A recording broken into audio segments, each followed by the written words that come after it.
Accidentul de la pasul Dyatlov. Pe o noapte înghețată din 1959, 9 tineri pornesc într-o expediție în munții Ural. Dar ceea ce urma să se întâmple acolo avea să devină unul dintre cele mai mari mistere din lume. Câteva zile mai târziu, echipele de salvare le găsesc cortul, tăiat din interior, iar trupurile lor împrăștiate prin pădure, unii desculți, alții fără haine, iar unii cu răni ciudate, ca după o explozie, fără urme de luptă, fără urme clare de animale, doar radiație, panică și un mister care bântuie și azi.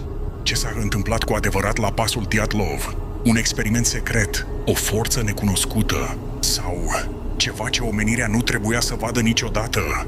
Povestea rămâne nerezolvată, un mister înghețat în timp, care nu și-a spus nici acum ultimul cuvânt.